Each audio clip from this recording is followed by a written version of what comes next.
Hey YouTubers, it's Charlie. This is going to be my Gotham episode 11 video. Just careful for spoilers if you haven't seen the episode yet. It was the mid-season finale. They teased a couple really big comic book characters that are coming. So right off the bat, I'll just say Mr. Freeze and Hugo Strange were the big teases at the end of the episode. I know we went to that Indian Hills research facility that's owned by Wayne Enterprises, and there were a couple other people in tanks. Those were not the real teases. It was all about Hugo Strange doing something with Theo's body. That was why the nurse said he has high hopes for this one. We don't know who Theo's going to be turned into, but the tease is that Hugo Strange is going to turn him into a metahuman and bring him back. Because it seems like the Order of St. Dumas storyline is over, and they tease Court of Owls just with Bruce saying, like, an owl is my favorite animal. It sounds like Theo might be able to come back as a Talon. We don't know if that's the case, though, because Hugo Strange would have to be connected to the Court of Owls for that to happen. So until we get further evidence, just assume Theo's going to come back looking like some sort of nightmare.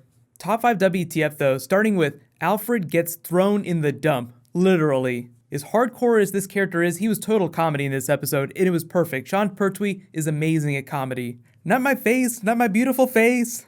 They wind up throwing to the Barnes arc, where he won't go after Theo because he's worried that a judge is going to throw all the evidence out and Theo will walk away. Barnes was not much of a character in this episode. He was more of a speed bump for the characters to jump over. Penguin literally jumps over him after he knocks him out. So Barnes obviously coming back next season, but the whole point of Alfred showing up at the police station was so they could just be like, look, seriously, probable cause dude, Theo is clearly trying to do something to the Wayne family. On my number 4 WTF, everyone gangs up on the Riddler. Another great comedy moment. There were so many funny moments in this episode, despite so much WTF stuff happening. He's so taken aback by Bullock jumping up on him that he tells them a riddle just as a defense mechanism, which Lucius Fox decodes, freaking Riddler out even more. Grundy, number 805. Big Easter egg there, obviously, for Solomon Grundy, but Detective Comics number 805 was a big Mr. Freeze Clayface story. So I don't know if Clayface is coming, but obviously Mr. Freeze showed up at the end of this episode. They talked about Clayface coming on the show in the past, but I don't know if it's actually going to happen. I'm not going to believe it till I see it. On to my number 3 WTF.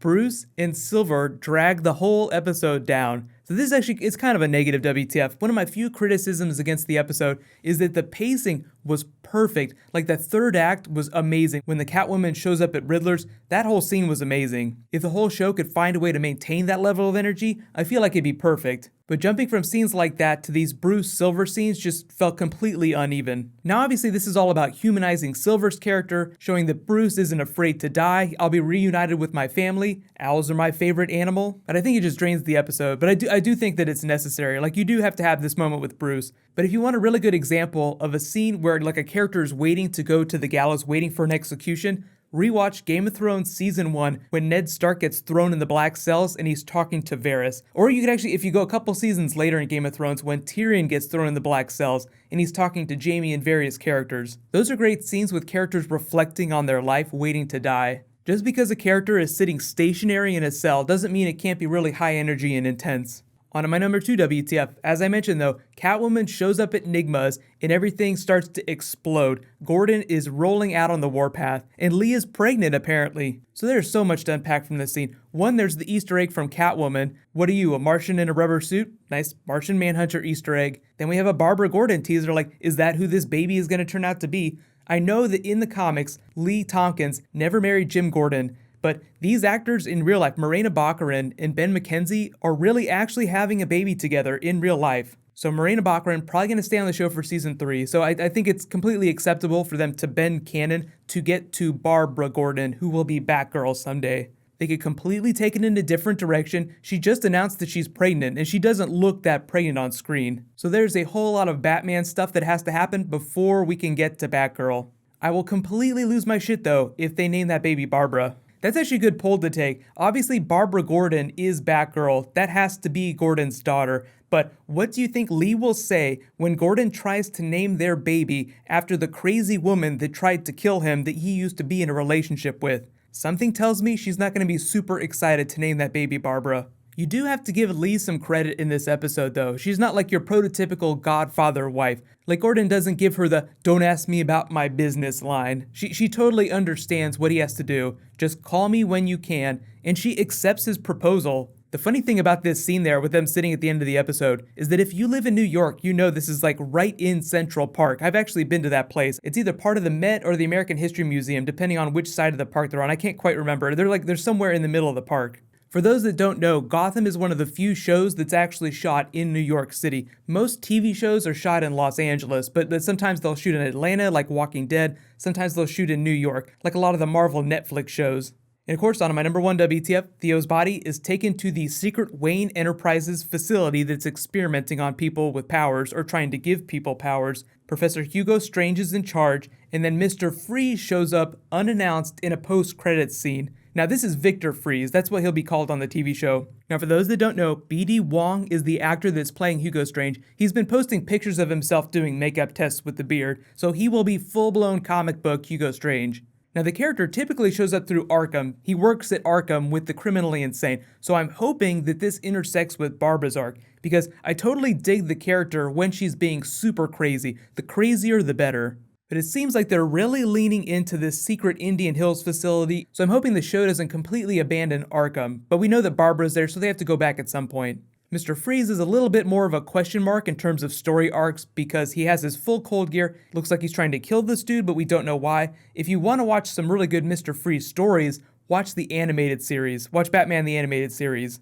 If the producers do any interviews explaining what's going on with these characters and the story arcs that they're going to have, I'll be sure to do videos for that stuff. But just across the board, I will say Gotham Season 2, so far, way better than Season 1. They made a lot of improvements. I feel like a lot of the characters are still caricatures and not real characters themselves, so there's still a lot of work that they have to do. Like, you have to be able to connect with the characters, understand why they're doing what they're doing. Like, Theo has this line when Tabitha turns on him, and he says, "That's such a ridiculous cliche. I don't even know you anymore." Even we don't know, as the audience, what Theo used to be like, so the moment between Tabitha and Theo isn't meaningful at all.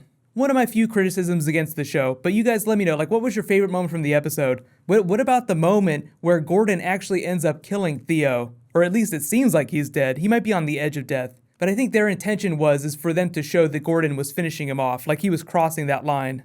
I will say, I definitely like the direction they're taking the Gordon character. I feel like Ben McKenzie, the actor, does best when he's doing like this crazy version of Gordon. I feel like when they try to play it straight, it's not very earnest, and like it comes across as feeling kind of fake. Barnes' character is a really good example of that. He suffers from the same syndrome, where it's like, this is more of a caricature, does not feel like a real character, except when Barnes was telling the story about how he blew up that kid's head during the war. That was like the realest scene that Barnes had all season. That's a character moment. The rest of the time, he feels kind of like a stereotype. But let me know what you guys think of the first half of the season. I think everyone's in agreement that it's way better than Season 1, but I feel like there's still a lot of things they could do to improve the way that they do these characters. But the real big story tonight is that it's the first half of the Flash Arrow crossover. New episode of The Flash, so be sure to subscribe to get that. I'll post the video right after the episode airs. There is a new Batman v Superman full trailer that is going to post on Wednesday night. We got the teaser. I posted a video for it last night in case you haven't seen it. The full trailer, like way longer, is going to come Wednesday night, so I'll totally do a video for that too. While you guys wait for Flash Arrow crossover or Batman v Superman stuff to post, you can click here for the teaser video from last night, Crazy Evil Superman teaser, and you can click here to get ready for the Flash Arrow crossover. Thank you so much for watching, everybody. Let's high five. I'll see you guys tonight.